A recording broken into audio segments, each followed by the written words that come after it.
नमस्कार. मी शीतल निंबाळकर, आरोग्य सल्लागार म्हणून काम करते श्रीगोंदा येथून.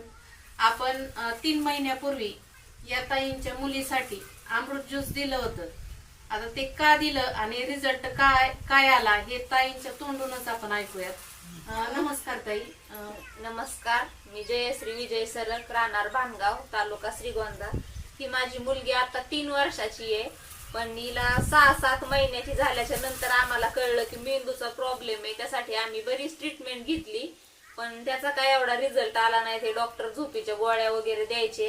ही 3 वर्षाची झाल्याच्या नंतर तिला पॅरलेसच्या झटक्याचा प्रकार झाला. त्याच्यानंतर आम्ही दवाखाना पूर्ण सोडून दिला आणि मग ह्या ताईंनी मला अमृत ज्यूसची बॉटल दिली. तर ती बॉटल दिल्याच्या नंतर तिला बराच रिझल्ट आला. ती पूर्ण लिक्विडवर होती, पण अमृत ज्यूस घेतल्याच्या नंतर ती वरचं खायला लागली, चावून खायला लागली. तिचा मेंदू काम करीत नव्हता, ते काम करायला लागला. हे तिचे पाय हात पूर्ण कडक झाले होते, शरीर पूर्ण काळं पडलं होतं. ती अजिबात अशीच कोणाला ओळखतच नव्हती, घरच्यांना सुद्धा ओळखत नव्हती. पण अमृत ज्यूसचा तिला बराच रिझल्ट आला. तर मी सगळ्यांना हेच सांगन की दवाखाना करण्यापेक्षा हे अमृत ज्यूस घ्या, हे आपल्या शरीरासाठी खूप चांगलं आहे.